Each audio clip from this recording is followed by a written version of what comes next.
शांति पाठ का शेष हिस्सा। ऋतं वदिष्यामि सत्यं वदिष्यामि तन्मामवतु तद्वक्तारमवतु अवतु माम् अवतु वक्तारमवतु वक्तारम्। ॐ शान्तिः शान्तिः शान्तिः। अथ निर्वाणोपनिषदम् व्याख्यास्यामः। परमहंस सोऽहम् परिव्राजकाः पश्चिमलिङ्गाः मन्मथ क्षेत्रपालाः। मैं ऋत भाषण करूंगा, सत्य भाषण करूंगा। मेरी रक्षा करो, वक्ता की रक्षा करो, मेरी रक्षा करो, वक्ता की रक्षा करो, वक्ता की रक्षा करो। ओम शांति शांति शांति। अब निर्वाण उपनिषद का व्याख्यान करते हैं। मैं परमहंस हूँ। सन्यासी अंतिम स्थिति रूप चिन्ह वाले होते हैं, कामदेव को रोकने में पहरेदार जैसे होते हैं। साधक की यात्रा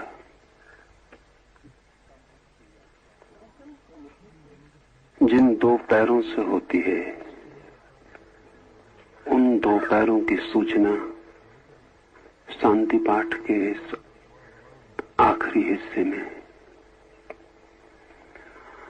साधक का एक पैर तो है संकल्प और साधक का दूसरा पैर है समर्पण।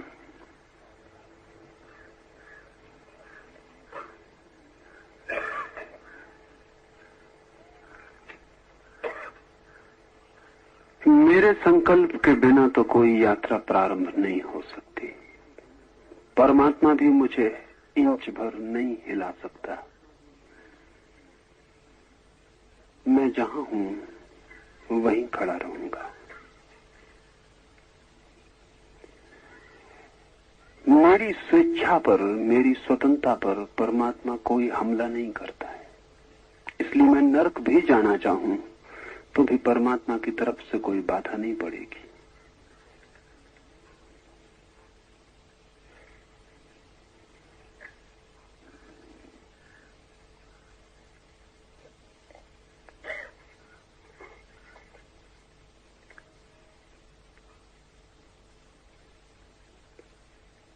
मेरा संकल्प प्राथमिक है। मैं कहां जाना चाहता हूं, क्या होना चाहता हूं, उसके लिए मेरे प्राणों की तत्परता जरूरी है। लेकिन वो भी काफी नहीं है, नॉट इनफ। मेरा सारा संकल्प भी हो तो भी काफी नहीं है। मेरे बिना संकल्प के 1 इंच यात्रा नहीं होगी, लेकिन मेरे संकल्प से ही यात्रा नहीं हो सकती। मात्र संकल्प से ही यात्रा नहीं हो सकती। मुझे उस परम शक्ति का सहारा भी खोजना होगा।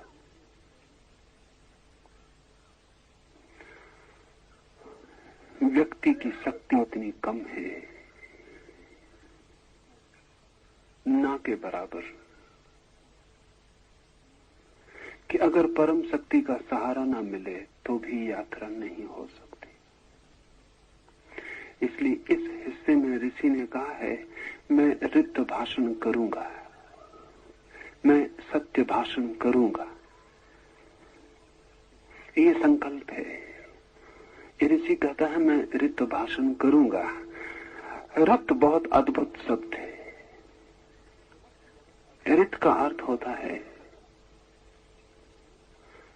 स्वाभाविक, प्राकृतिक, जैसा है वैसा। मैं वही कहूंगा जैसा है वैसा, लेकिन फिर भी कहने वाला तो मैं ही रहूंगा, और जैसा मुझे दिखाई पड़ता है वो मुझे ही दिखाई पड़ेगा, उसमें भूल हो सकती है। मैं सत्य भाषण करूंगा, लेकिन मैं ही करूंगा। मैं जैसा हूं, जिस बात को सत्य समझूंगा बोल दूंगा, लेकिन वो असत्य भी हो सकता है। मुझे जो सत्य दिखाई पड़ता है जरूरी नहीं है कि सत्य हो ही। मुझे जो असत्य मालूम पड़ता है जरूरी नहीं कि असत्य हो ही। मुझसे भूल हो सकती है। मेरी आंखें बाधा डालेंगी, मेरी दृष्टि भी तो विकार पैदा करेगी। अगर आपने चश्मा लगा रखा है और आपको चारों तरफ नीला रंग दिखाई पड़ रहा है, तो आप बिल्कुल ही सत्य कह रहे हैं कि चारों तरफ सभी चीजें नीली हैं, फिर भी असत्य कह रहे हैं। और हम सबकी दृष्टि पर चश्मे हैं बहुत तरह के। हम सबके अपने विचार हैं। जब हम सत्य भी बोलते हैं तो हम ही तो निर्णय करते हैं कि सत्य क्या है। और हम इतने गलत हैं कि हमारा निर्णय क्या सही हो पाएगा।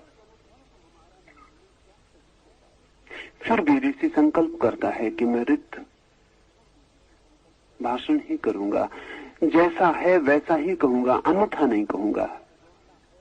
सत्य ही बोलूंगा, जो मुझे सत्य मालूम होगा वही मैं बोलूंगा। फिर भी मेरी रक्षा करो। वो प्रभु से कह रहा है फिर भी मेरी रक्षा करो। ये बड़ी कीमती बात है। असत्य बोलने वाला परमात्मा से प्रार्थना करे कि मेरी रक्षा करो, समझ में आता है। सत्य बोलने वाला परमात्मा से प्रार्थना करे कि मेरी रक्षा करो तो समझ में नहीं आता। सत्य काफी है, सत्य स्वयं ही रक्षा कर लेगा। लेकिन ऋषि भली भांति जानता है कि आदमी का सत्य जरूरी नहीं कि परमात्मा का सत्य हो। आदमी इतना कमजोर, इतना विकार से भरा, इतना अंधेरे में पड़ा है कि वो जो देखेगा वो हो सकता है उसे सत्य मालूम पड़े और बिल्कुल असत्य हो। इसलिए सत्य मैं बोलूंगा फिर भी मेरी रक्षा करो। वो जो स्वाभाविक है उसके अनुसार मैं चलूंगा, लेकिन फिर भी मेरी रक्षा करो, क्योंकि जिसे मैं स्वाभाविक समझूंगा वो है स्वाभाविक नहीं है स्वाभाविक। ये निर्णय मैं कैसे करूंगा। सत्य बोलकर भी रक्षा की आकांक्षा समर्पण, ऋत के अनुसार चल के भी रक्षा की आकांक्षा समर्पण है। ये ऋषि ये कह रहा है कि मैं सब कुछ भी करूं तो भी गलत हो सकता है, तुम्हारी रक्षा की जरूरत पड़ती ही रहेगी। इसमें दोहरी बातें हैं। घोषणा है अपनी तरफ से कि मैं सत्य बोलूंगा, और यह भी घोषणा है अपनी तरफ से कि मेरे सत्य के सत्य होने का भरोसा क्या है।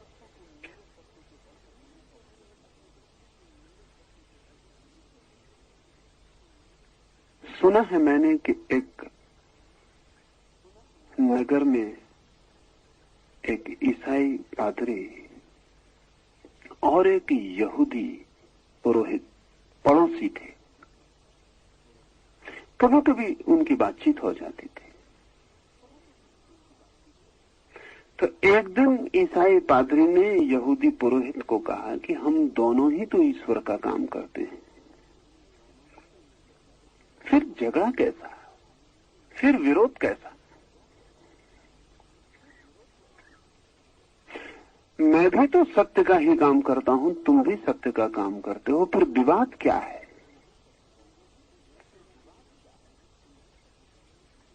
यहूदी ने कहा कि बात तो ठीक है,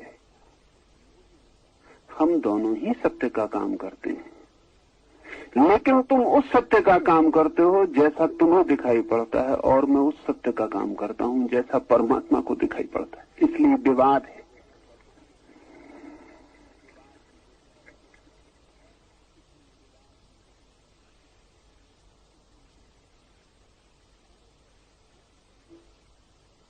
कौन तय करेगा कि कौन सा सत्य परमात्मा का सत्य है? अगर हम तय करेंगे तो वो भी हमारा ही तय करना है। इसलिए महावीर जैसे व्यक्ति ने, जिसने कि सत्य को पहला धर्म और सत्य पर ही सारे जीवन को आधारित करने की चेष्टा की, किसी को भी असत्य कहना बंद कर दिया था।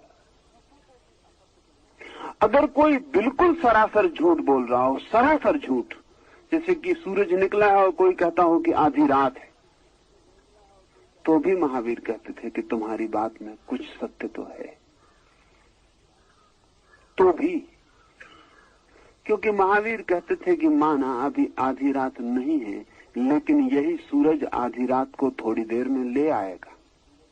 इसी में छुपी है, इस भरी दोपहरी में आधी रात छुपी है। तुम्हारी बात में भी थोड़ा सत्य है। अगर कोई जीवित व्यक्ति को भी कह देता कि ये मरा हुआ है, तो महावीर कहते तुम्हारी बात में थोड़ा सत्य है, क्योंकि जिसे हम जीवित कह रहे हैं ये थोड़ी देर में मर ही तो जाएगा, और जो मर ही जाएगा उस पर क्या विवाद करना कि वो अभी मरा है कि नहीं मरा। मर ही जाएगा तो मरा ही है। तुम्हारी बात में भी सत्य है। महावीर का विचार बहुत प्रभावी नहीं हो सका, क्योंकि किसी भी विचार के प्रभावी होने के लिए आग्रहशील लोग चाहिए, डॉगमेटिक, जो कहें यही सत्य है। अब ऐसे आदमी की बात कौन सुनेगा जो कहेगा कि तुम भी सत्य हो, वो भी सत्य है, सभी सत्य हैं। ऐसे आदमी की बात में आग्रह न होने के कारण पंथ का निर्माण बहुत मुश्किल है, अति कठिन है। उपनिषदों का कोई पंथ निर्मित नहीं हुआ। उपनिषद बिल्कुल ही गैर पांथिक, नॉन सेक्टेरियन है, और उसका कारण है कि ऋषियों की पूरी चेष्टा ये है कि सत्य कहें, फिर भी इस बोध के साथ कि हमारा सत्य हमारा ही सत्य होगा, आदमी का सत्य आदमी का सत्य होगा, और आदमी क्या उस विराट सत्य को छू पाएगा आदमी रहते हुए। इसलिए ऋषि कहता है प्रभु मेरी रक्षा करना। सत्य में बोलूंगा जितनी मेरी सामर्थ्य है, सत्य में खोजूंगा जितनी मेरी सामर्थ्य है, लेकिन मेरी सामर्थ्य मुझे पता है, तू रक्षा करना। वक्ता की रक्षा करो, मेरी रक्षा करो। वक्ता को क्यों बीच में ले आया? मेरी रक्षा पर्याप्त थी।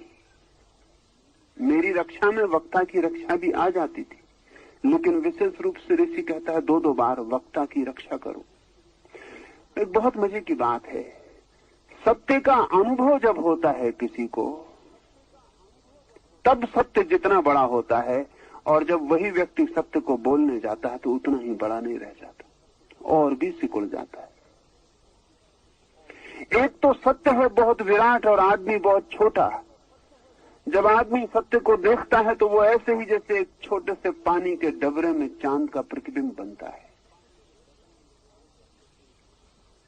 बहुत छोटा आदमी जब सत्य को देखता है तो सत्य उसके ही अनुपात में छोटा हो जाता है। लेकिन दूसरी दुर्घटना घटती है तब जब वो सत्य को बोलने जाता है, वो और बड़ी दुर्घटना है। फिर तो उतना भी नहीं बचता जितना उसने देखा था। परमात्मा का सत्य तो कितना है पता नहीं, आदमी को जितना सत्य मालूम पड़ता है उतना भी वाणी नहीं कह पाती और सिकुड़ जाता है। इसलिए ऋषि कहता है कि मेरी रक्षा करो, कि मैं जब सत्य को जानूं तो ऐसा न समझ लूं कि यही पूरा हो गया, जानता रहूं कि शेष है, जानता रहूं कि शेष है यात्रा बाकी है। जानता रहूं कि सागर को मैंने छू लिया, लेकिन सागर को पाने लिया है। और सागर में मैं खड़ा हो गया, फिर भी सागर की सीमाएं मेरी हाथ की मुट्ठी में नहीं आ गई।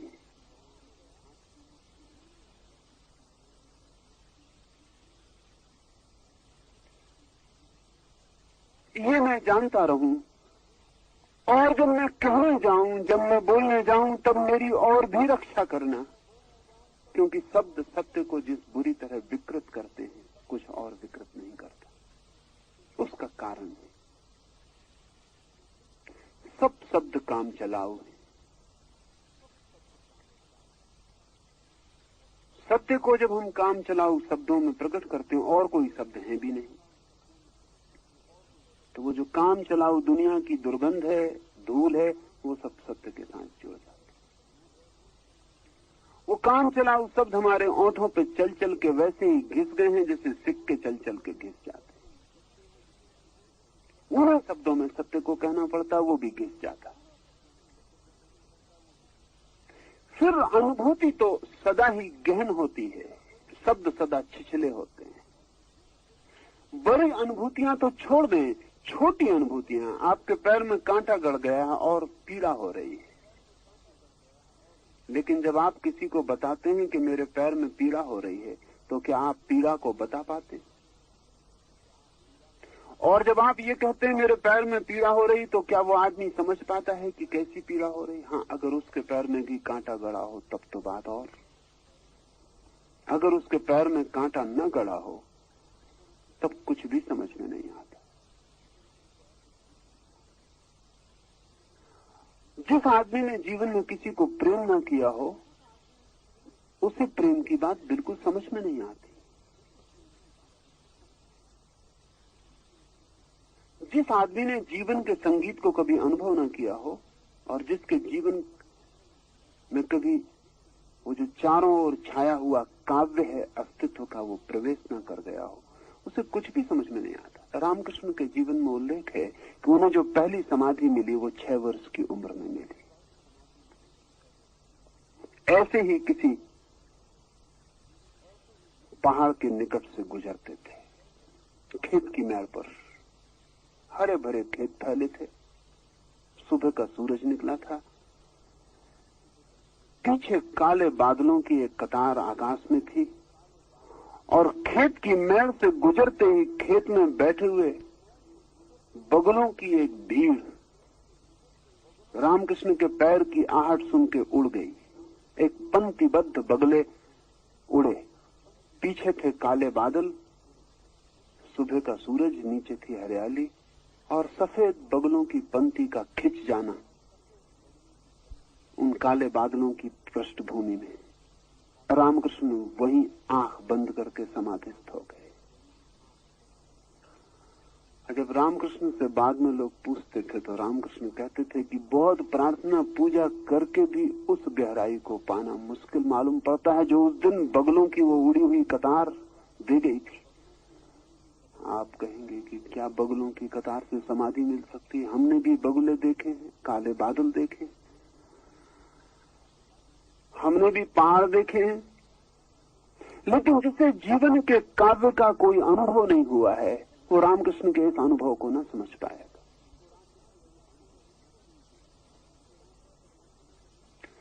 हमें जो अनुभव है वो हम समझ पाते हैं, शब्द उसकी सूचना दे पाते हैं। इसलिए जितना गहरा अनुभव होने लगता है उतनी ही कठिनाई शब्दों में होने लगती। और सत्य का अनुभव तो अंतिम है, अल्टीमेट है, आत्यंतिक है, आखिरी है। रत का अनुभव तो चरम है। उस अनुभव को शब्द में कहने जब मैं जाऊं तब तुम मेरी रक्षा करना, ऋषि कहता है प्रभु से। लेकिन कौन कहता है कि कहने जाना, मत जाना?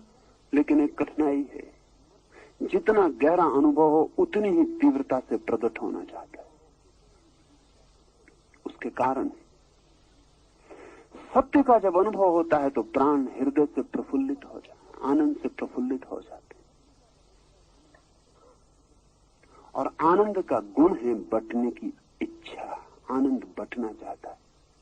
जब आप दुख में होते हैं तो सिकुड़ जाते हैं, बंद, चाहते हैं कोई मिले ना, कमरे में छुप जाएं, मर जाएं। जब आप आनंद में होते हैं तो दौड़ते हैं, कोई मिल जाए उससे बांट लें। महावीर और बुद्ध जब दुख में थे तो जंगल चले गए, जब आनंद से भरे तो गांवों में वापस लौट आए। ये बहुत मजे की बात है कि जब भी कोई दुखी था तो जंगल में गया, और जब आनंद से भरा तो बांटने के लिए नगरों में वापस आ गए। आना ही पड़ेगा। आनंद बंटना चाहता है, शेयर, किसी के साथ साझा, कोई बांट ले, कोई थोड़ा ले ले। क्यों? क्योंकि आनंद जितना बंटता है उतना बढ़ता है। अगर आप अपने पूरे हृदय के आनंद को उलीच दें तो आप तत्काल पाएंगे उससे अनंत गुना आपके हृदय में फिर भर गया। कबीर ने कहा, दोनों हाथ उलीचिए। उलीचो, क्योंकि अनंत स्रोत के करीब आ गए हो। अब कितना ही उलीचो समाप्त नहीं होगा। आनंद तो आनंद है ही, उसका बांटना परम आनंद है। इसलिए ऋषि कहता है, मेरी रक्षा करना, क्योंकि सत्य का जब मुझे अनुभव होगा, रित में मैं जब जीऊंगा तो मैं कहना चाहूंगा, जो मैंने जाना है वो बताना चाहूंगा, और शब्द नष्ट कर देते। तुम मेरी रक्षा करना। ये रक्षा की आकांक्षा, ये परमात्मा एक छाया की तरह चारों तरफ आपको घेर ले और आपके साथ चलने लगे। और जब आप सत्य बोले तब भी जान के बोले कि वह आपका सत्य है, और जब तक परमात्मा का उसको सहयोग ना हो तब तक उसका कोई मूल्य नहीं है। और जब आप बोलने जाएं तब जाने कि जो आप बोल रहे हैं वो सीमित है, और जब तक असीम पीछे न खड़ा हो तब तक उसका कोई भी मूल्य नहीं। तो ऋषि प्रार्थना करता है शांति पाठ में कि मेरी रक्षा करना। ओम शांति शांति शांति। ये शांति पाठ पूरा हुआ। निर्वाण उपनिषद कहने के पहले परमात्मा से ये प्रार्थना कि मैं जो बोलूं उसमें मेरी रक्षा करना बहुत महत्वपूर्ण है। क्योंकि अब ऋषि बोलेगा, अब वो कहेगा। शब्दों में ही कहा जा सकता है, ऐसा नहीं कि निशब्द में नहीं कहा जा सकता, लेकिन निशब्द में सुनने वाला खोजना बहुत मुश्किल है। इसलिए मजबूरी में शब्द में कहना पड़ता। और अगर लोगों को निशब्द के लिए तैयार भी करना हो तो भी शब्द के ही सहारे उनको निशब्द में ले जाना पड़ता।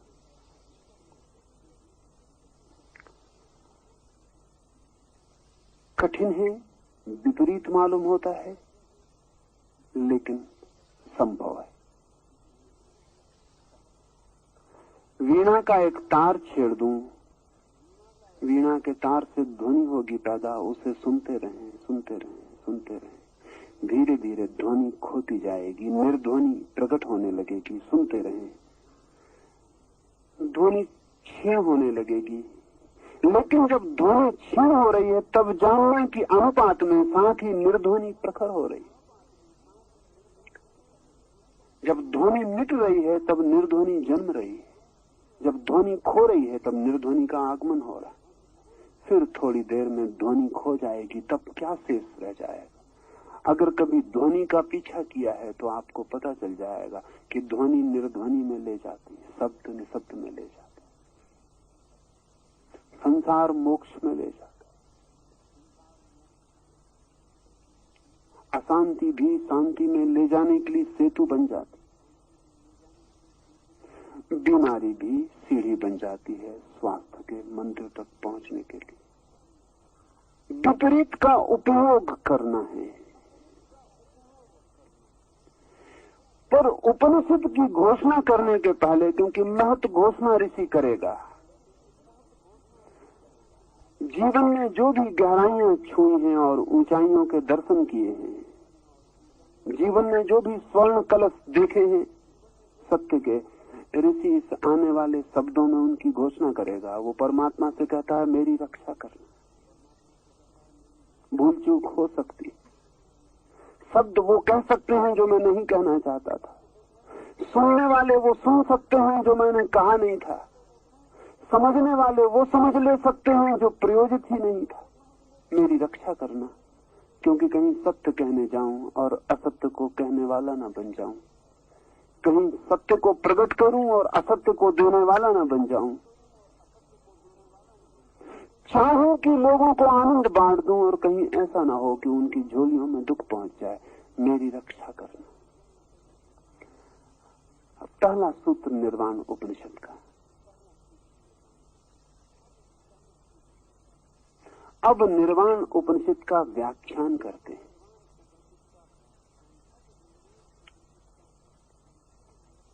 ऋषि कहता है अब उसकी चर्चा करते हैं जिसकी चर्चा कठिन।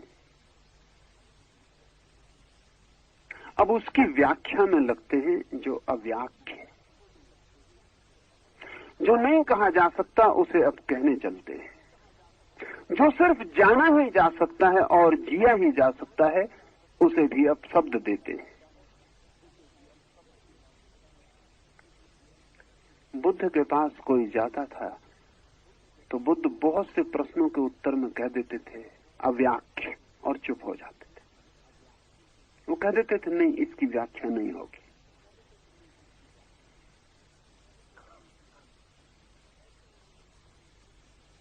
ऐसे उन्होंने कुछ प्रश्न तय कर रखे थे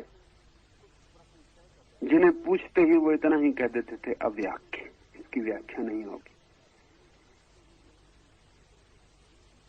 लोग उनसे पूछते थे कि क्यों नहीं होगी, क्योंकि लोग सोचते हैं कि जो प्रश्न पूछा जा सकता है उसका उत्तर होना ही चाहिए। लोग सोचते हैं कि चूंकि हमने प्रश्न बना लिया इसलिए उत्तर होना ही चाहिए। आपके प्रश्न बना लेने से जरूरी नहीं कि उत्तर हो।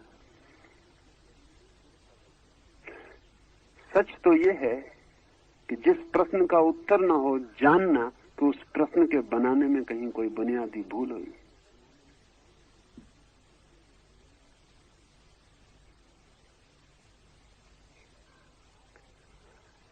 लेकिन भाषा ऐसी भ्रांति पैदा कर सकती है कि प्रश्न बिल्कुल रिलेवेंट है, संगत है।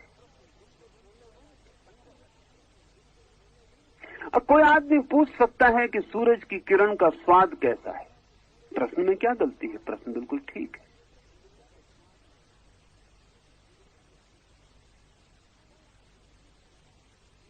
कोई आदमी पूछ सकता है कि प्रेम की ध्वनि कैसी है।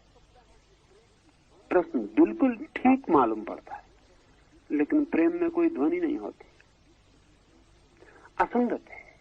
प्रेम का ध्वनि निर्ध्वनि से कोई संबंध नहीं। सूर्य की किरण में स्वाद नहीं होता, न बेस्वाद होती है, असंगत है, स्वाद का कोई संबंध ही नहीं।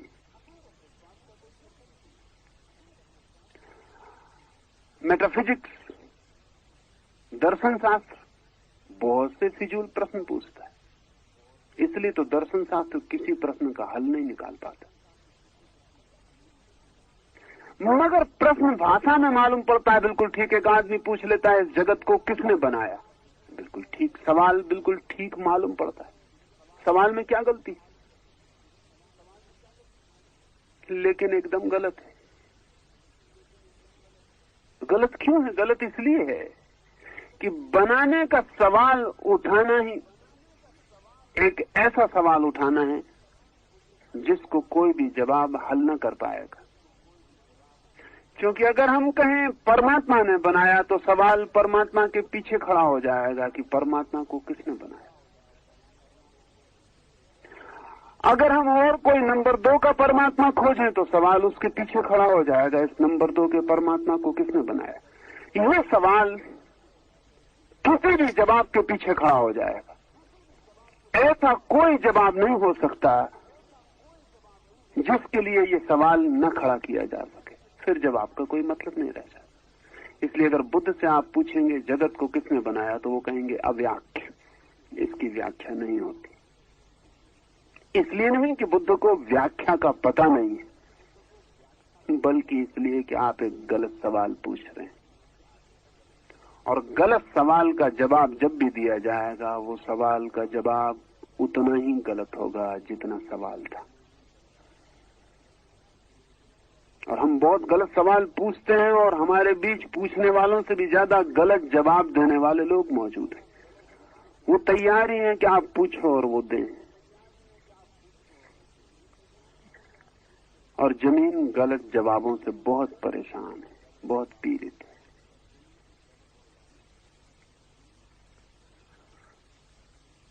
है। ऋषि कहता है कि अब हम निर्वाण उपनिषद की व्याख्यान में प्रवृत्त होते हैं। ये बड़ा असंभव कार्य अपने हाथ में लेना, इंच इंच फूंक के पैर रखना पड़ेगा, शब्द शब्द तौल के बोलना पड़ेगा। इसलिए निर्वाण उपनिषद बहुत अद्भुत उपनिषद है। इसमें एक एक शब्द तुला हुआ है, कटा हुआ है, निखारा हुआ है। बहुत छोटा उपनिषद है। एक एक शब्द में बात कहने की कोशिश की गई है, क्योंकि जितने कम शब्द हों उतने कम भूल की संभावना है। सूफियों के पास एक किताब है, उस किताब का नाम है the book of the book, किताबों की किताब। पर उसमें लिखा कुछ भी नहीं, खाली। उसमें कुछ भी लिखा हुआ नहीं। उसको छापने को कोई प्रकाशक राजी नहीं था। छाप के भी क्या करिएगा, और कौन पागलपन में पड़े उसको छापने के। छाप के उसको खरीदेगा कौन? जो भी उसको भीतर देखेगा उसमें कुछ है ही नहीं। अभी एक प्रकाशक ने हिम्मत की, पर उसने भी इसलिए हिम्मत की कि वो जो शून्य है किताब, मोहम्मद का एक वंशज उस पर छोटी सी टिप्पणी लिखने को राजी हो गया। इदरिस शाह ने एक छोटी सी भूमिका लिखी, इंट्रोडक्शन। वो जो खाली किताब है जिसमें कुछ भी नहीं है, उसके लिए एक भूमिका लिखी 10-20 पन्नों की। तो 20 पन्नों में भूमिका है और 200 पन्ने खाली हैं। अभी वो किताब छपी है। अनेक लोग उसको भूल में खरीद लेते हैं, क्योंकि वो पहले भूमिका देखते हैं, कौन पूरी किताब देखता है। जब वो भूमिका के बाद किताब पे पहुंचते हैं तो वहां तो बिल्कुल खाली। भूमिका में उसने ये समझाने की कोशिश की है कि किताब खाली क्यों है।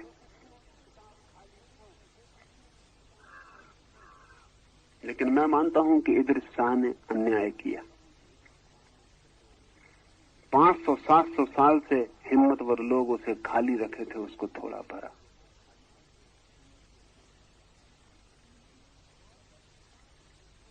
और जब किताब लिखने वालों ने ही खाली रखी थी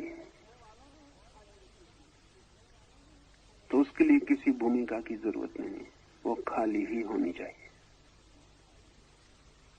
लेकिन छापने को कोई राजी नहीं था, पढ़ने को भी कोई राजी नहीं होता, इसलिए बेचारे इदरिस शाह को गलत काम करना पड़ा। एक अर्थ में तो ऋषि गलत काम करने जा रहा है, इसलिए परमात्मा से रक्षा मांगता है। गलत ये है कि जो शब्द में नहीं कहा जा सकता उसको वो शब्द में कहेगा। ऋषि का बस चले तो किताब को खाली छोड़ दे, लेकिन तब वो आपके काम की ना होगी, क्योंकि खाली किताब को पढ़ना बड़ी कठिन बात है। और जो खाली किताब को पढ़ने में समर्थ हो जाता है, फिर उसे और कोई किताब पढ़ने की इस दुनिया में जरूरत नहीं रह जाती। ऋषि कहता है व्याख्यान शुरू करते हैं, व्याख्या शुरू करते हैं निर्वाण उपनिषद की। इसमें एक और बात छिपी है। इसमें यह बात छिपी है कि ऋषि निर्वाण उपनिषद नहीं लिख रहा है, सिर्फ निर्वाण उपनिषद का व्याख्यान कर रहा है। ये बहुत और अद्भुत मामला है। इसका मतलब यह हुआ कि निर्वाण उपनिषद तो शाश्वत है, वो तो सदा से चल रहा है, ऋषि सिर्फ व्याख्या करते हैं। जब निर्वाण उपनिषद नहीं था, क्योंकि जिसे हम आज निर्वाण उपनिषद कहते हैं वो तो इसी ऋषि ने कहा है, पर वो कहता है हम सिर्फ व्याख्या कर रहे हैं उसकी जो सदा से है। हम तो सिर्फ उसका व्याख्यान कर रहे हैं जो सदा से है। इसलिए किसी ऋषि ने उपनिषद का अपने आप को लेखक नहीं माना, सिर्फ व्याख्यान करने वाला माना। वो सदा से है, सत्य सदा से है, हम उसकी व्याख्या करते। हमारी व्याख्या गलत भी हो सकती है, उससे सत्य गलत नहीं होता है। हमारी व्याख्या भूल चूक भरी हो सकती, उससे सत्य भूल चूक भरा नहीं होता। इसलिए परमात्मा से प्रार्थना कर ली है कि हम एक उपद्रव के काम में उतरते हैं, तू हमारी रक्षा करना।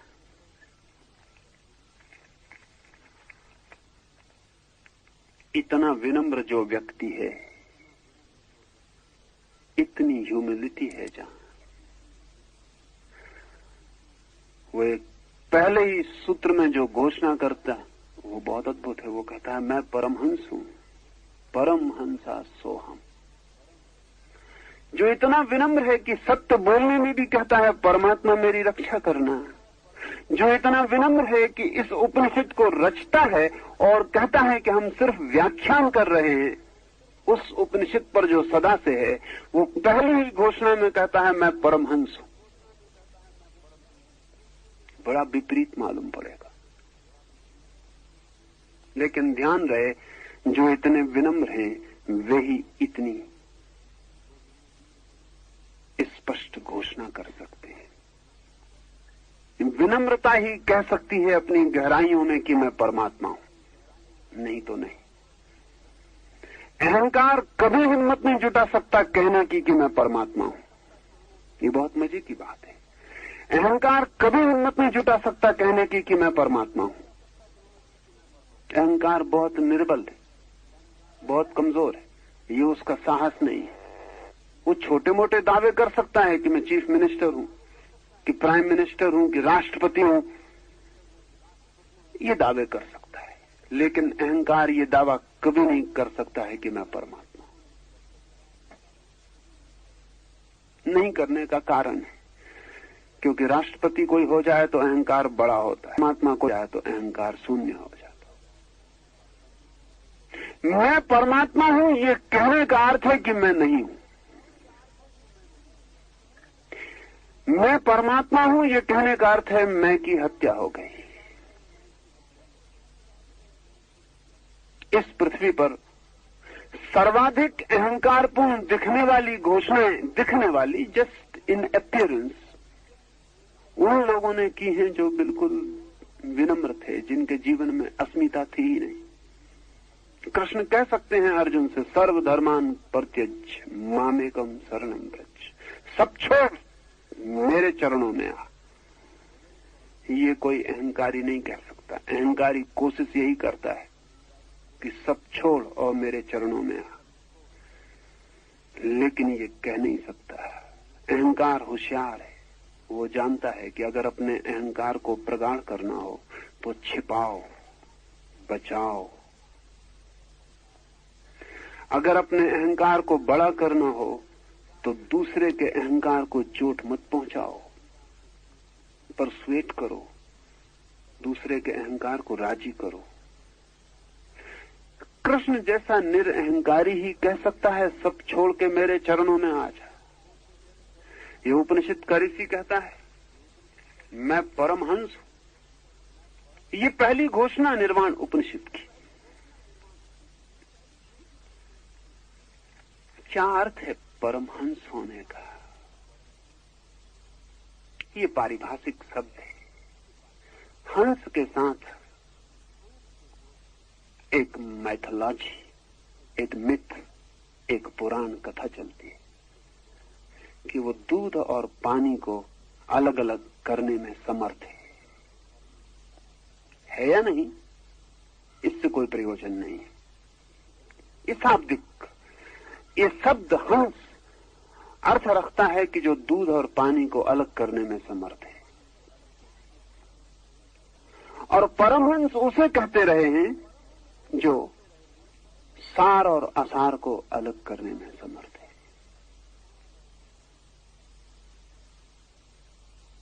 जो सत्य और असत्य को अलग करने में समर्थ है।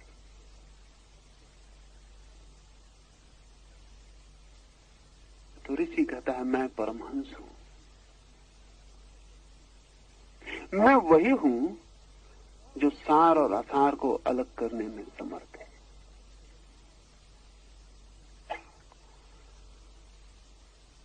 ये घोषणा पहले ही सूत्र में, ये घोषणा उचित है, क्योंकि पीछे सार और असार को अलग करने की ही चेष्टा है। ऋषि बड़ी विनम्रता से कहता है कि मैं सार और असार को अलग करने में समर्थ हूं, एक अर्थ। दूसरा अर्थ, ऋषि जब कहता है मैं परमहंस हूं, तो सिर्फ अपने लिए ही नहीं कह रहा है। जो भी अपने को मैं कह सकते हैं वे परमहंस हो सकते हैं। जहां जहां मैं है वहां वहां परमहंस छिपा है। उसका उपयोग करें न करें वो आपकी मर्जी। सार असार को अलग करें न करें वो आपकी मर्जी। लेकिन क्या आपने कभी ख्याल किया है कि जब आप असत्य बोलते हैं तब आपके भीतर कोई जानता है कि असत्य है। जब आप सत्य बोलते हैं तब कोई आपके भीतर जागा हुआ जानता है कि सत्य है।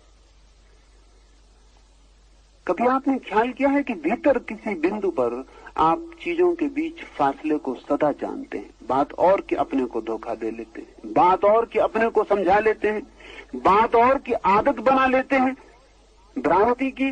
लेकिन कितनी ही गहरी आदत हो, एक भीतर कोई दिया जलता ही रहता है सदा, जो बताता रहता है कहां प्रकाश है और कहां अंधकार है। उस दिए का नाम परमहंस है। वो सबके भीतर है। वो बुरे से बुरे आदमी के भीतर उतना ही है जितना भले से भले आदमी के भीतर। उसके अनुपात में कोई भेद नहीं है। वो पापी से पापी के भीतर उतना ही है जितना पुण्यात्मा के भीतर है। जो फर्क है वो उस भीतर की ज्योति का नहीं है, उस परमहंस का नहीं है। फर्क है उस परमहंस को झुठलाने का, उस परमहंस को इंकार करने का।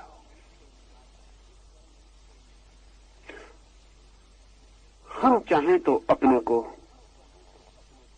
प्रवंचना में डालते रह सकते हैं। जिस दिन हम चाहें प्रवंचना को तोड़ सकते हैं, क्योंकि हम कितनी ही प्रवंचनाएं करें हम उस परमहंस के स्वभाव को विकृत नहीं कर पाते। इसलिए ठीक अर्थों में कोई आदमी कभी पापी नहीं हो पाता, कभी पापी नहीं हो पाता। कितना ही पाप करे फिर भी उसके भीतर एक निष्पाप तल सदा ही बना रहता है।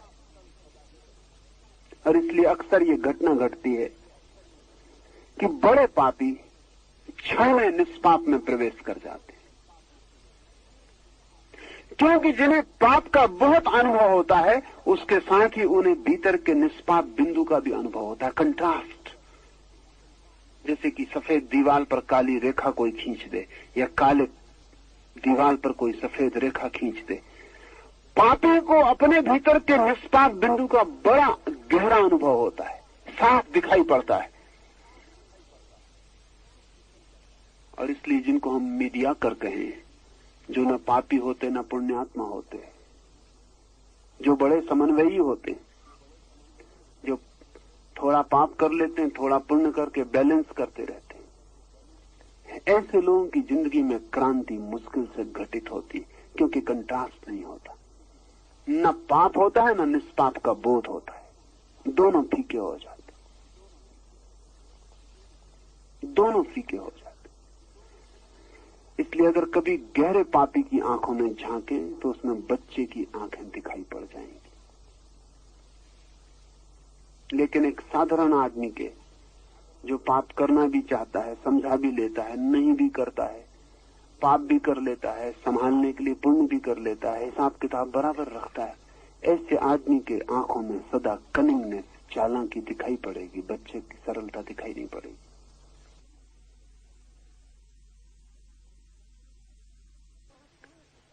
वो नष्ट नहीं होता। किसी भी क्षण में उसे पाया जा सकता है और छलांग लगाई जा सकती है। उस छलांग के लिए ऋषि पहले ही घोषणा करता है कि मैं परमहंस हूं। यह घोषणा सबकी तरफ से है। यह सिर्फ ऋषि के मैं की घोषणा नहीं है, इस जो भी अपने को मैं कह सकते हैं उन सबकी तरफ से। इस परमहंस को अगर विकसित करना हो, सजग करना हो, ज्योतिर्मय करना हो, तो इसका उपयोग करना चाहिए। हम जिस चीज का उपयोग करते हैं वही प्रगाढ़ हो जाती, प्रखर हो जाती, तेजस्वी हो जाती। अगर हम बैठे रहें तो पैर चलने की क्षमता खो देते हैं। अगर हम आंखें बंद करे रहें तो कुछ दिनों में आंखें देखना बंद कर देती हैं। उपयोग करना पड़े। सुना है मैंने, कोई 200 साल आगे की कहानी सुनी। 22वीं सदी में जैसे और सब चीजें बिकती हैं, ऐसा ही लोगों के मस्तिष्क भी बिकने लगे। स्पेयर। आपको अपना दिमाग अगर ठीक नहीं मालूम पड़ता है तो आप जा सकते हैं और अपनी खोपड़ी के भीतर जो है उसे बदलवा सकते हैं।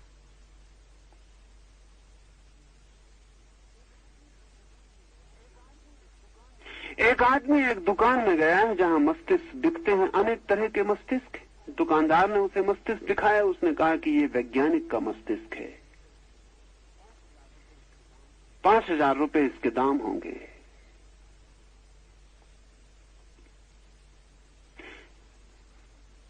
उसने कहा ये तो बहुत ज्यादा हो जाएगा, लेकिन इससे भी अच्छे मस्तिष्क हैं क्या? तो उसने बताया कि ये एक धार्मिक आदमी का मस्तिष्क है, इसके दाम 10,000 रुपए होंगे। बहुत महंगा है, लेकिन क्या इससे भी कोई अच्छा है? तो उसने कहा सबसे अच्छा ये मस्तिष्क है, इसके दाम 25,000 रुपए होंगे। उसने कहा ये किसका मस्तिष्क है? क्योंकि वो चकित हुआ, वैज्ञानिक का 5,000 दाम है, धार्मिक का 10,000 दाम, ये किसका मस्तिष्क? उसने कहा ये राजनीतिक का मस्तिष्क। तो उस आदमी ने कहा राजनीतिक के मस्तिष्क का इतना दाम? तो उस दुकानदार ने कहा because it has been never used, इसका कभी उपयोग नहीं किया गया है। राजनीतिक को दिमाग के उपयोग करने की जरूरत भी क्या है? कि बिल्कुल फ्रेश, इसमें कुछ कभी इसका उपयोग नहीं हुआ, एक मील भी नहीं चला, बिल्कुल ताजा है, इसलिए इसके दाम ज्यादा है।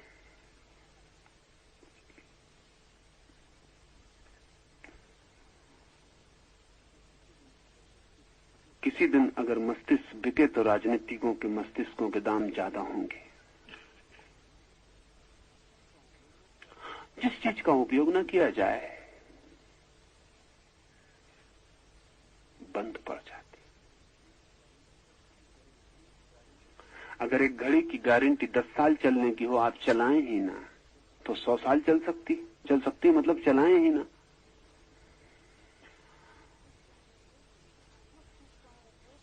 जिस चीज का हम उपयोग नहीं करते उसके चारों तरफ अनुपयोग की एक आवरण व्यवस्था निर्मित हो जाती। हम अपने जीवन में इस परमहंसपन का जरा भी उपयोग नहीं करते। हम कभी सार और असार में फर्क नहीं करते। धीरे धीरे धीरे धीरे धीरे हम भूल ही जाते हैं कि हमारे भीतर वो बैठा है जो जहर और अमृत को अलग कर सकता है। ध्यान रहे, हम जहर को चुन ही इसीलिए पाते हैं क्योंकि वो जो अलग करने वाला है करीब करीब निष्क्रिय पड़ा है, नहीं तो जहर को कोई चुन न पाए। अगर आपको दिखाई पड़ जाए कि सार क्या है और असार क्या है, तो क्या सार को चुन सकिएगा? असार को चुन सकिएगा? सार को छोड़ सकिएगा?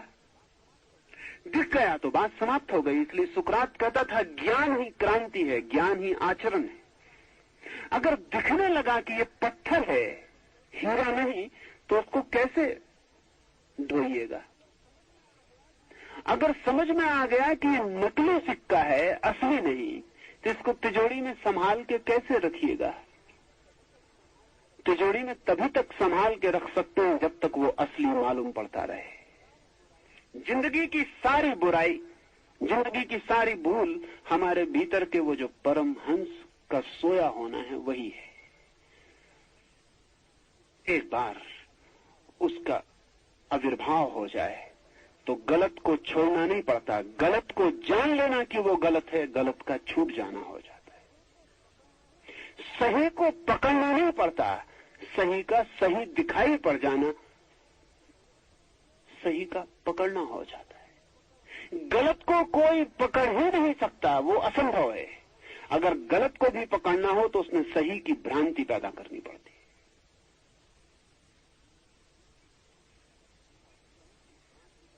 और सही की भ्रांति पैदा करनी हो तो परमहंस का सोया होना जरूरी है। तो ऋषि कहता है मैं परमहंस हूं। इससे घोषणा से काम शुरू करता है। निश्चित ही ये पहला सूत्र होना चाहिए, ये पहला सूत्र होना चाहिए आध्यात्मिक ज्यामिति का कि मैं परमहंस हूं, क्योंकि फिर सार और असार में फर्क किया जा सकेगा, भेद किया जा सकेगा। दूसरे सूत्र में ऋषि कहता है सन्यासी अंतिम स्थिति रूप चिन्ह वाले होते हैं। मैं परमहंस हूं। सन्यासी कौन है? सन्यासी वो है जो परमहंस के अंतिम चिन्ह वाला होता है। परमहंस के अंतिम चिन्ह क्या है? परमहंस का पहला चिन्ह क्या है? परमहंस का पहला चिन्ह है सार और असार में भेद। परमहंस का अंतिम चिन्ह है भेद भी नहीं, जीना। परमहंस का पहला चिन्ह है सार और असार के भेद का अभ्यास। परमहंस का अंतिम चिन्ह है अभ्यास भी नहीं। साधारण साधक जब यात्रा शुरू करता है तो उस बात को करने की कोशिश करता है जो ठीक है, उसको छोड़ने की कोशिश करता है जो ठीक नहीं है। लेकिन साधक जब सिद्ध हो जाता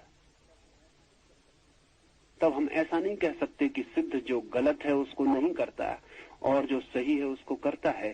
सिद्ध का अर्थ होता है कि वो जो करता है वही सही है और जो नहीं करता वही गलत है। अंतिम लक्षण। प्राथमिक लक्षण जो सही है वो हम करेंगे, जो गलत है वो ना करेंगे। अंतिम लक्षण हम जो करेंगे वही सही है, हम जो नहीं करेंगे वही गलत है। सन्यासी परमहंस के अंतिम लक्षण वाले होते। वे वही करते, वे वही कर पाते, वही उनका स्वभाव हो जाता जो सही है।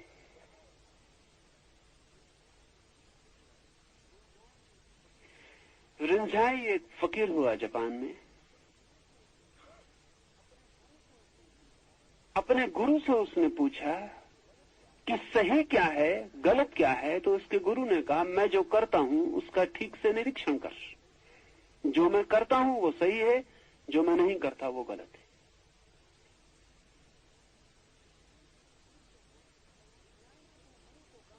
रिंझाई ने अपने गुरु को कहा कि क्या आपसे कभी गलती नहीं होती? गुरु ने कहा अगर मैं होता तो गलती हो सकती थी। वो आदमी अब न रहा जिससे गलती हो सकती थी। मैं बचा नहीं जिससे गलती हो सकती थी। कौन करेगा गलती? मैं हूं नहीं। और अगर तुम सोचते हो कि परमात्मा गलती कर सकता है तो फिर गलती ही सही है।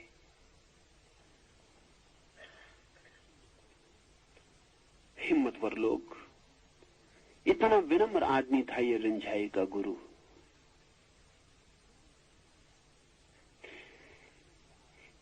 इतना विनम्र आदमी था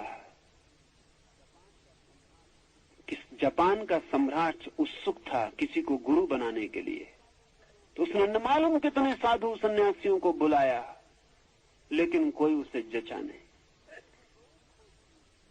उसने बड़ी खोज की तो किसी ने उसे कहा कि एक ही आदमी है रिंझाई का गुरु। ध्यान रहे, रिंझाई के गुरु का कोई नाम नहीं था, इसलिए मैं बार बार कह रहा हूं रिंझाई का गुरु। नाम नहीं था इस आदमी का, और वो आदमी कहता है कि मैं जो करता हूं वही सही और मैं जो नहीं करता वही गलत। तो कहा कि एक आदमी है लेकिन उसका नाम नहीं है, इसलिए उसको बुलाइएगा कैसे?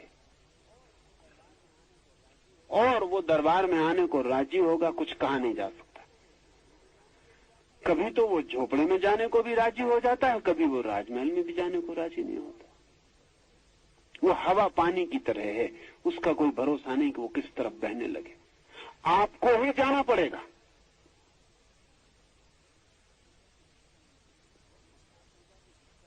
पर सम्राट ने कहा कि जिसका नाम नहीं मैं पूछूंगा कैसे कि किसको खोज रहा हूं।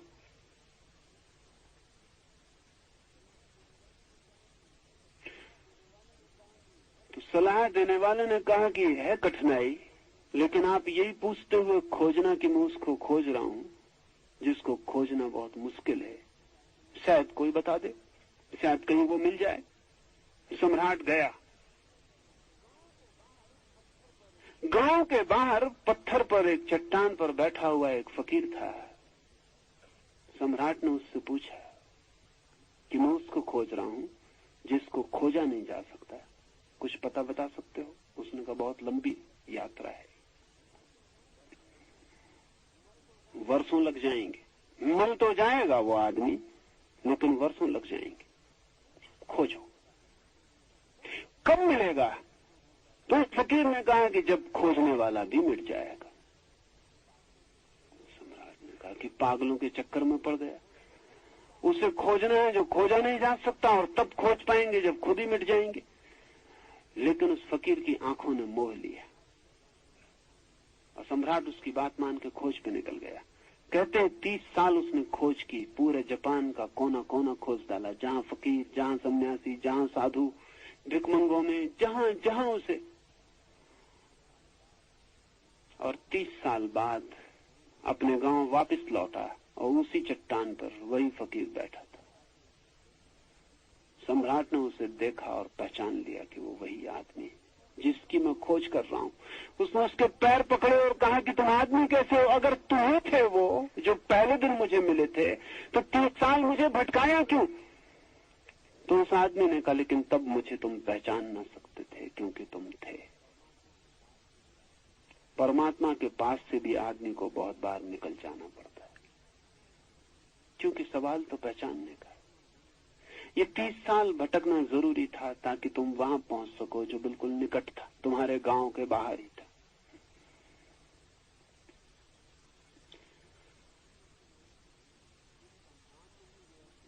जिनका नाम नहीं वो ऐसी घोषणा कर सकते हैं, जो इतने विनम्र हैं कि मिट गए, वो ऐसी घोषणा कर सकते हैं। ऋषि कहता है परमहंस का अंतिम लक्षण क्या है? अंतिम चिन्ह यही है कि वे जो करते हैं वही सही है और वे जो नहीं करते हैं वही गलत है। ये बहुत खतरनाक वक्तव्य है, टू डेंजरस। और इसलिए जब उपनिषदों का अनुवाद पश्चिम में पहली बार हुआ तो पश्चिम के विचारकों ने कहा कि इनको पश्चिम में लाना खतरनाक है, डेंजरस। इनमें बहुत एक्सप्लोसिव, इनमें बहुत बारूद छिपी, वो बारूद आपको आगे ख्याल में आएगी। तीसरे सूत्र में ऋषि कहता है कामदेव को रोकने में वे पहरेदार जैसे होते हैं। वासना को रोकने में, काम को रोकने में वे पहरेदार जैसे होते। क्या मतलब है इसका? बुद्ध कहते थे कि अगर घर का मालिक जगा हो तो चोर उसके घर में आने की हिम्मत नहीं जुटाते। घर में अगर दिया जला हो और प्रकाश हो तो चोर उस घर से बच के चलते हैं। घर के द्वार पर अगर पहरेदार बैठा हो तो चोर फिर उस घर में प्रवेश पाने की अनुमति तो मांगने नहीं आते। चोर तो वहां प्रवेश करते हैं जहां पहरेदार नहीं है, जहां घर का मालिक सोया है और अंधेरा है। ऋषि कहता है ऐसे जो परमहंस की शक्ति को जगा लेते हैं उनके भीतर सतत पहरा, कांस्टेंट विजिलेंस, सतत पहरा हो जाता है। उनके भीतर वासना प्रवेश नहीं करती, उनके भीतर कामना प्रवेश नहीं करती, उनके भीतर तृष्णा को रास्ता नहीं रह जाता। ऐसा समझे तो आसान होगा, सोए हुए मन में ही वासना का प्रवेश हो सकता है, अंधेरे से भरे मन में ही वासना का प्रवेश हो सकता है। जहां विवेक अजागरूक है वहीं वासना का प्रवेश हो सकता है। वासना प्रवेश ही वहां कर सकती है जहां विवेक नहीं, जैसा अंधेरा प्रवेश वहीं कर सकता है जहां प्रकाश नहीं। तो इस परमहंस को जिसने भीतर जगा लिया है वही सन्यासी है। उस सन्यासी के भीतर काम वासना प्रवेश नहीं करती। ध्यान रहे, ऋषि ये नहीं कहता कि सन्यासी वो है जो काम वासना पर नियंत्रण पा लेता। ध्यान रहे, ऋषि ये नहीं कहता कि जिसने नियंत्रण पा लिया, जिसने नियंत्रण पा लिया उसके भीतर तो प्रवेश भली भांति है। नियंत्रण पाने के लिए भी मकान के भीतर ही चाहिए पड़ेगा। अगर काम वासना पर नियंत्रण पाना है तो भी उसे भीतर होना चाहिए आपके, तभी तो आप उसमें नियंत्रण पा सकेंगे। नहीं, ऋषि ये भी नहीं कहता कि सन्यासी संयमी होता है, क्योंकि संयम का क्या प्रयोजन। संयम तो वही प्रयोजन है जहां असंयमित होने की आकांक्षा मौजूद हो। ऋषि इतना ही कहता है कि जैसे पहरेदार बैठा हो और चोर भीतर प्रवेश नहीं करते, ऐसा ही उस व्यक्ति में वासनाएं प्रवेश नहीं करती। नहीं, ऐसा नहीं कि वो वासनाओं को हटाता है और निकालता है, बस में प्रवेश नहीं करती। पर परमहंस जागे भीतर, सार और असार दिखाई पड़ने लगे, सार्थक और निरर्थक दिखाई पड़ने लगे, तो अपने आप उस प्रकाश के वर्तुल के भीतर कोई प्रवेश उस सब का नहीं होता जिससे हम पीड़ित हैं। दो उपाय, एक उपाय है नैतिक व्यक्ति का, वो कहता है गलत को हटाओ, सही को लाओ। एक उपाय है धार्मिक व्यक्ति का, वो कहता है सिर्फ जागो, प्रकाशित हो जाओ। वो जो अंत में छिपा हुआ तुम्हारे भीतर प्रकाश बीज है उसे तोड़ दो। वो जो दिया है आवृत, उसे अनावृत कर दो, फिर बुरा नहीं आता और जो आता है वो भला ही होता है। ये दो मार्ग हैं, एक मॉरलिस्ट का, नैतिकवादी का, एक धार्मिक का। ध्यान रहे, धर्म और नीति के रास्ते बड़े अलग हैं। नीति के रास्ते से अनीति कभी समाप्त नहीं होती।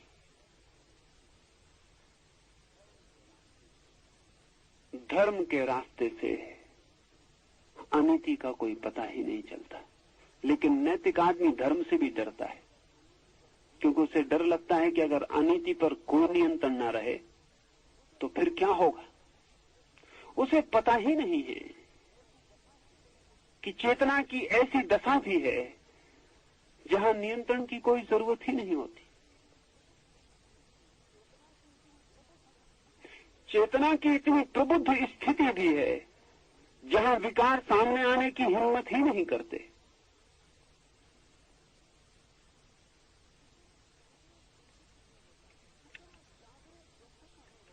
इतना जागरूक व्यक्तित्व भी होता है जहां अंधेरा निकट आने का साहस नहीं जुटा पाता। कोई नियंत्रण नहीं है। संन्यास धर्म की परम आकांक्षा है। सन्यासी वो नहीं है जो नियंत्रित है, कंट्रोल्ड। सन्यासी वो नहीं है जिसने कि अपने ऊपर संयम थोप लिया। सन्यासी वो है जो इतना जागा कि संयम व्यर्थ हो गया, नियंत्रण की कोई जरूरत ना रही। ये ठीक से समझ लें, क्योंकि आगे के सूत्र बहुत ही क्रांतिकारी हैं और इसको समझेंगे तो ही ख्याल में आ सकेंगे। इसको ठीक से समझ लें, अन्यथा आगे के सूत्र कठिन हो जाएंगे। इसलिए उपनिषदों ने नीति की कोई बात नहीं की। ईसाइयों के पास 10 कमांडमेंट्स और ईसाई बड़े गौरव से कह सकते हैं कि तुम्हारे उपनिषदों के पास एक भी कमांडमेंट नहीं, एक भी आदेश नहीं। 10 उनके पास सूत्र हैं। चोरी मत करो, व्यभिचार मत करो, झूठ मत बोलो, सूत्र है।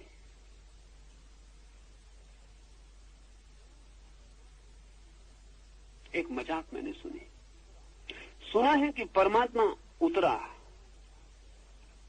और अनेक लोगों के पास गया वो गया सबसे पहले एक राजनीतिज्ञ के पास।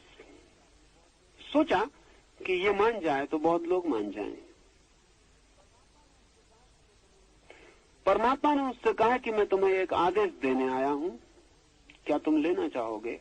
राजनीतिज्ञ ने पूछा कि पहले मैं जांच लूं कि आदेश है क्या। तो परमात्मा ने कहा झूठ मत बोलो। तो राजनीतिज्ञ ने कहा मर गए। अगर झूठ न बोले तो हम मर गए। राजनीति का सारा धंधा झूठ पर खड़ा है। क्षमा करें, आप कोई और आदमी खोजें, ये आदेश हम न मान सकेंगे।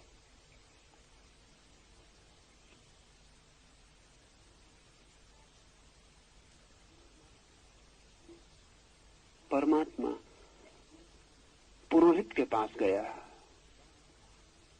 क्योंकि राजनीतिक के बाद पुरोहित का प्रभाव है।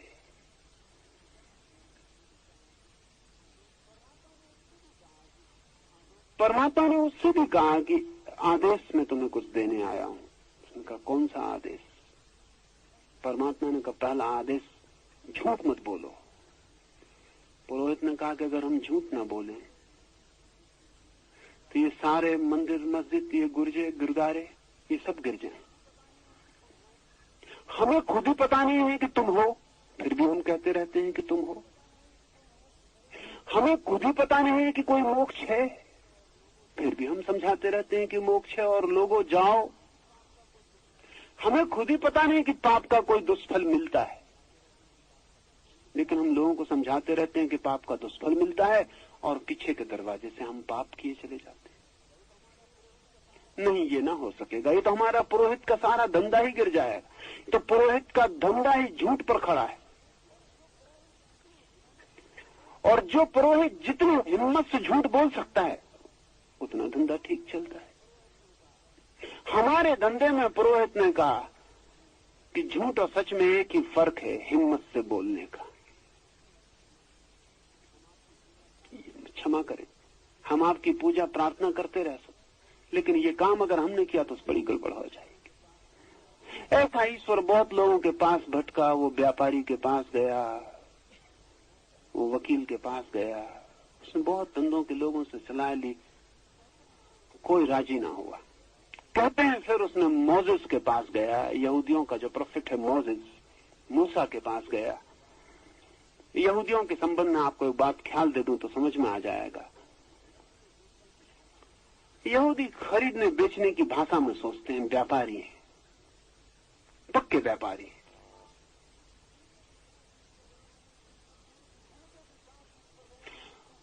जिनके भी पास ईश्वर गया उन्होंने पूछा कौन सा आदेश। जब मूसा के पास गया, यहूदी मूसा के पास गया ईश्वर, और उसने कहा कि मैं कुछ आदेश तुम्हें देना चाहता हूं। मूसा ने पूछा कितने दाम होंगे, how much it will cost. यहूदी यही पूछेगा। जैनी के पास आता तो जैनी भी यही पूछता, how much it will cost. ईश्वर ने कहा कि नहीं, कुछ भी कीमत नहीं, मुफ्त में दूंगा। तो मूसा ने कहा देन आई विल टेक 10। तब मैं 10 ले लूंगा, क्या हर्जा। अगर मुफ्ती दे रहे हो तो 10 दे दो, फिर एक की क्या बात है। इसलिए 10 आदेश ईश्वर ने दिए, 10 कमांडमेंट्स। लेकिन उपनिषदों के पास ऐसा कोई आदेश नहीं है। चोरी मत करो, बेईमानी मत करो, व्यभिचार मत करो, कोई आदेश नहीं। अमोरल, बिल्कुल नीति शून्य। कारण यह है कि उपनिषद धर्म ग्रंथ है, नीति ग्रंथ नहीं। उपनिषद कहते हैं कि चोरी मत करो, ये तो चोरों से कहने की बात है। झूठ मत बोलो, ये तो झूठों से बोलने की बात है। हम तो उस परम सत्य के अन्वेषण करने वाले हैं जहां झूठ प्रवेश नहीं करता, जहां चोरी की कोई खबर नहीं मिलती, वहां सबकी चर्चा, सबकी कोई चर्चा का कारण नहीं। हम तो उस परम ज्योति की तलाश कर रहे हैं जहां नीति अनीति का कोई सवाल नहीं उठता, जहां आदमी द्वंद्व के पार चला जाता है। इसलिए मैं परमहंस हूं, उपनिषद का ऋषि कहता है। और सन्यास परमहंस अवस्था में पूरी तरह स्थिर हो जाना। ये कोई नैतिक धारणा नहीं, एक धार्मिक यात्रा है। आज इतना ही, कल हम और सूत्र लेंगे। अब हम ध्यान के लिए तैयार होंगे, तो कुछ बातें समझ लें जो कल रात में आपसे नहीं पूरी कर पाया। 2-3 सूत्र आपसे कह देने हैं, फिर हम ध्यान के लिए बैठेंगे। रात में आपसे कहा कि 7 दिनों के लिए इंद्रिय निग्रह, इंद्रियों का जितना कम उपयोग कर सकें उतना हित करें, बिल्कुल ना करें, परम हित करें। आंखें बंद रखें अधिकतम समय, ओंठ बंद रखें अधिकतम समय, कान बंद रखें अधिकतम समय। ये 7 दिन बिल्कुल ही ध्यान के लिए दे दें, इसमें कोई और दूसरे विकल्प ना रखें। घूमने भी मत जाएं, देखने भी मत जाएं। ये भी नहीं कि मंदिर देखने जाना है और वो स्थान देखना है, वो स्पॉट देखना है। उस पागलपन के लिए फिर कभी आए, अभी ये पागलपन काफी है। कोई दूसरी बात बीच में न खड़ी करें। हमारा मन बहुत कुशल है धोखा देने में। वो कहेगा कि कम से कम मंदिर के तो दर्शन कर ही आने चाहिए। नहीं, बिल्कुल नहीं, मंदिर भी नहीं। स्वभावतः सिनेमा गृह जाने की तो बात ही नहीं है, मंदिर भी नहीं। कहीं ना जाएं, इस 7 दिन तो अपने भीतर ही जाएं और सब यात्राएं बंद कर दें। अगर मेरी मान पाए तो आपको कहने का कारण नहीं रहेगा कि यह ध्यान हमें कब होगा। अगर मेरी ना माने तो जुम्मा आपका है। मेरे पास आके मत कहें कभी भी कि मुझे ध्यान नहीं होता। ध्यान तो होगा ही, ये तो वैज्ञानिक नियम की बात है। 2 आप जोड़ेंगे तो 4 हो ही जाएंगे, लेकिन 2 और 2 ही ना जोड़ें और फिर चिल्लाते फिरें कि 4 नहीं होते हैं, तो इसमें फिर किसी का कसूर नहीं। इंद्रिय निग्रह पर पूरा ख्याल रखें। एक इंच भर भी व्यर्थ अपव्यय न हो शक्ति का, तो 7 दिन में इतनी शक्ति इकट्ठी हो जाएगी कि हम उसका उपयोग कर लेंगे। उस शक्ति पर ही आपको बिठा के अंतर यात्रा पर निकाल देंगे। भोजन भी कम से कम लें, क्योंकि भोजन के पचाने में हमारी ऊर्जा अधिकतम व्यय होती है। कम से कम लें, इतना लें कि आपको पता ही ना चले कि आपने भोजन लिया। बस इतना ख्याल रखें। भोजन के बाद ऐसा ना लगे कि भोजन ले लिया है, इतना भोजन ले। बस इसको ही सूत्र माने। तो भोजन पचाने में ज्यादा आपकी शक्ति ना लगे। ध्यान रहे कि जब भी भोजन पचता है तो मस्तिष्क की सारी ऊर्जा पेट पर चली जाती है। इसलिए तो भोजन के बाद नींद आती है, क्योंकि मस्तिष्क की ऊर्जा नीचे उतर जाती है। और यहां तो हमें ध्यान का प्रयोग करना है, तो सारी ऊर्जा को मस्तिष्क की तरफ ले जाना, वहीं से द्वार खुलना है। इसलिए कम से कम भोजन, ध्यान रखें उसका। तीसरी बात, जितनी शक्ति आपके भीतर हो उसमें इंच भर भी कृपणता ना करें लगाने में। अगर उसमें कृपणता करेंगे तो कई दफा ऐसा होता है कि आपने बिल्कुल लगा दी और जरा सी बचा ली, वो जो जितनी लगाई वो बेकार हो जाएगी, वो जो जरा सी बचाई उसकी वजह से। सवाल ये नहीं आप कितना लगाते हैं, सवाल ये है कि आप पूरा लगाते हैं या नहीं। समझ लें ऐसा कि एक आदमी के पास केवल 10 मात्रा की शक्ति है और एक आदमी के पास 100 मात्रा की शक्ति है। अगर 100 मात्रा की शक्ति वाले ने 99 मात्रा लगाई और 10 वाले ने पूरी 10 लगा दी, तो 10 वाला प्रवेश कर जाएगा और 99 वाला पीछे छूट जाएगा। आप ये नहीं कह सकते कि मैंने 99 लगाई और उसने 10 लगाई। सवाल ये नहीं, टोटल जितनी है आपके पास उतनी लगा दें। कितनी है इसकी मैं पूछता नहीं, जितनी है उतनी लगा दें। एक बात ध्यान रखें, भीतर की जब ध्यान में लगा रहे हो ताकत, तो ख्याल रखें कुछ भी बचाया नहीं, कुछ भी। निश्चित ही बिल्कुल पागल हो जाना पड़ेगा। पागल हुए बिना कोई रास्ता नहीं। लेकिन एक मजा है कि जब कोई आदमी स्वेच्छा से पागल होता है तो कम से कम पागल की हालत होती है, और जब कोई आदमी मजबूरी में पागल होता है, पागल हो जाता है, तब ज्यादा से ज्यादा पागल की हालत होती है। जब आप अपनी मौत से पागल होते हैं तो आप कम से कम पागल होते हैं, क्योंकि भीतर का विवेक पूरा जागा रहता है और अगर आप अपनी मर्जी से पागल होने को राजी नहीं तो किसी दिन आप पागल हो सकते हैं, लेकिन तब गैर मर्जी से होंगे। उस वक्त आपके हाथ के बाहर होगी बात। ध्यान में जो गुजरेगा पूरे पागलपन से, उसकी जिंदगी में पागलपन कभी नहीं आ सकता। और जो ध्यान के पागलपन से गुजरने की हिम्मत नहीं जुटाता वो कभी भी पागल हो सकता है। पागल है, कम बेस मात्रा का फर्क होगा।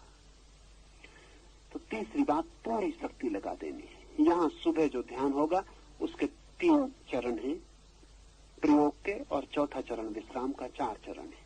पहले 10 मिनट में आप आंख पे पट्टी बांध लेंगे, कान में रुई डाल देंगे। 10 मिनट में श्वास लेनी है, इतने जोर से श्वास लेनी है कि पूरे शरीर की ऊर्जा, एनर्जी श्वास की चोट से जग जाए। श्वास का हथौड़ी की तरह उपयोग करना है और भीतर चोट पहुंचानी है, भस्त्रिका जैसा। कोई नियमबद्ध नहीं, तेज श्वास लेनी छोड़नी, लेनी छोड़नी। 10 मिनट बिल्कुल श्वास के साथ दौड़ना, भीतर बाहर भीतर बाहर। 10 मिनट में श्वास चोट करके शरीर के रोए रोए में सोई हुई इलेक्ट्रिसिटी को जगा देगी। और जब विद्युत जगेगी तो दूसरे चरण में शरीर में गति होनी शुरू होगी। कोई नाचने लगेगा, कोई कूदने लगेगा, कोई चिल्लाएगा, कोई रोएगा, कोई हंसेगा। उसे जोर से करना है 10 मिनट। नाचें, गाएं, रोएं, चिल्लाएं, सारे जगत को भूल जाएं।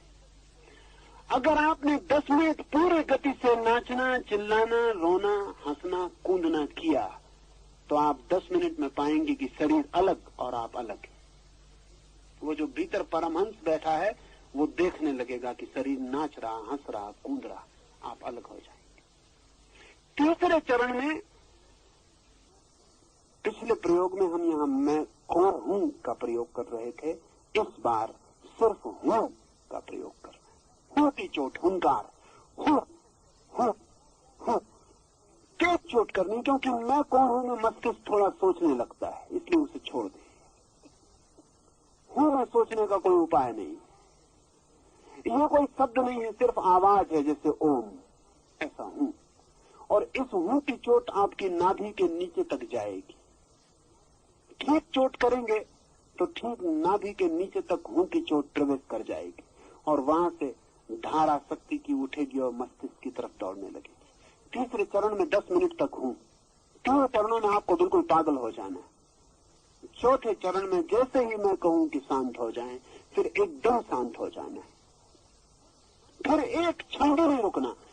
फिर मन कह भी रहा हो, आनंद भी आ रहा हो, तो भी रुक जाना है। फिर एकदम रुक जाना और 10 मिनट के लिए मुर्दे की तरह पड़ जाना। जमीन पर पड़ गए मुर्दे की तरह, मर गए 10 मिनट के लिए। अगर 10 मिनट में एक क्षण को भी मौत आपके भीतर आ गई तो उसी द्वार से परमात्मा प्रवेश कर जाए। ये अभी का प्रयोग। दोपहर को 30 मिनट कीर्तन करेंगे हम यहीं आके, और 30 मिनट फिर बिल्कुल मौन में चले जाएंगे। फिर रात्रि की सूचना मैं आपको रात्रि दे दूंगा। तो अपनी अपनी जगह ले लें, हट जाएं थोड़े दूर दूर, खड़े होकर प्रयोग होगा। दूर दूर हट जाएं ताकि सभी को कूदने नाचने की पूरी सुविधा हो सके। ये तो बड़ा मैदान है, आप दूर दूर हट जाएं और आनंद से नाच सकें, इतनी फिक्र कर लें। हाँ, दूर दूर फैल जाए नहीं तो बाधा पड़ेगी, कोई आपको धक्का दे देगा। और कपड़े भी किसी को छोड़ने का मन आ जाए तो बिल्कुल छोड़ देना, उसकी फिक्र न करें। पहले से किसी को छोड़ देना हो वो पहले से उतार के अलग रख दे। बीच में किसी को ख्याल आ जाए फौरन कपड़े अलग कर दे, उसकी जरा चिंता न करें। और कम तो कर ही दे ताकि कपड़े की कोई बाधा न रह जाए। हाँ, आंख पर पट्टियां बांध लें, कान पर रुई ले आए हो तो रुई लगा लें, अन्यथा आज दोपहर को प्राप्त कर लें और कल सुबह से रुई कान में डाल लें। ठीक है, आप तैयार हो जाएं। और अगर आपको कोई का धक्का लगे तो परेशान न हो, आप अपना काम जारी रखें। धक्के लग सकते हैं, लोग नाचेंगे, कूदेंगे, दौड़ेंगे, आप परेशान न हो उससे। आप अपना काम करें, दूसरों को अपना काम करने दें, दूसरों को भूल जाएं। ठीक, अब मैं मान लेता हूं कि आपने आंख बांध ली।